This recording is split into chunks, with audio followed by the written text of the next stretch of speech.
अपने सब सुन रहल छी एपी प्रोडक्शन के प्रस्तुति।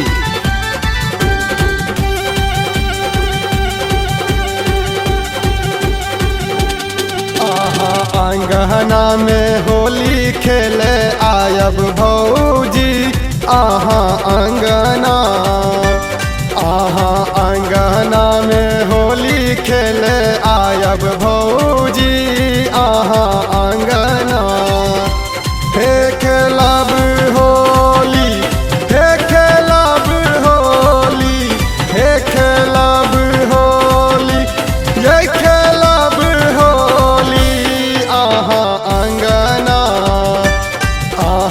अंगना में होली खेलब भौजी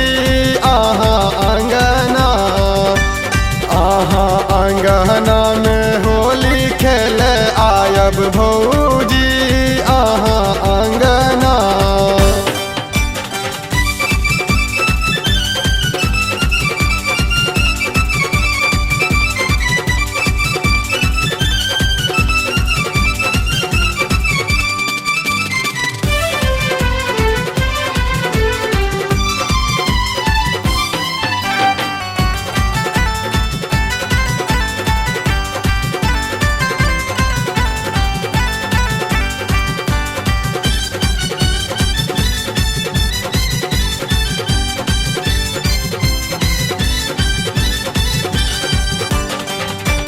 फगुआ में भौजी संग होली खेलायब।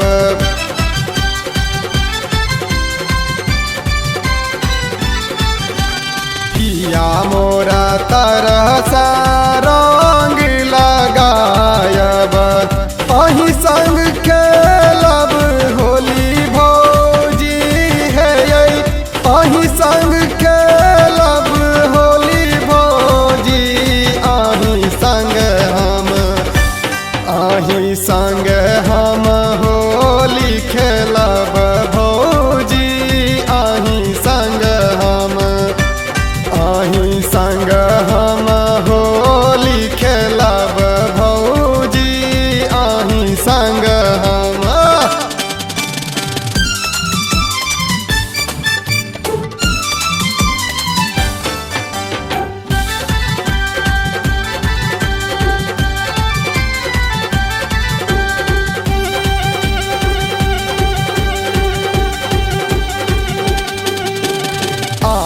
के रंगब लाले लाल गुलबिया।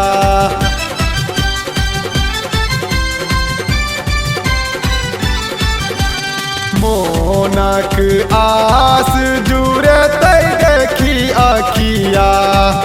अही के लगायब रंग भौजी हे अही के लगायब रंग भौजी।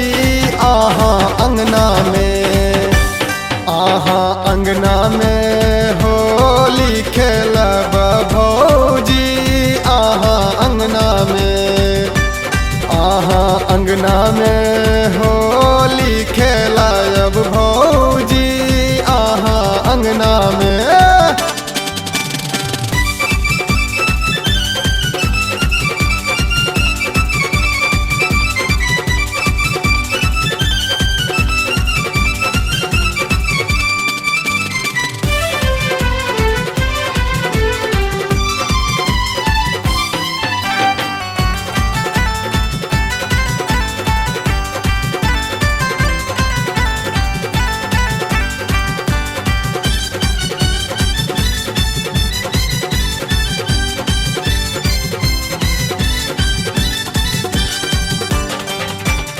अपना गोपाल के संग खेलायब।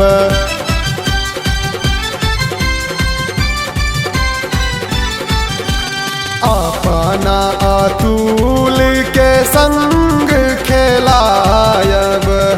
अही लेल हम गम एबै भौजी हे अही लेल हम गम एबै भौजी। अही लेल हम गाम एबै भौजी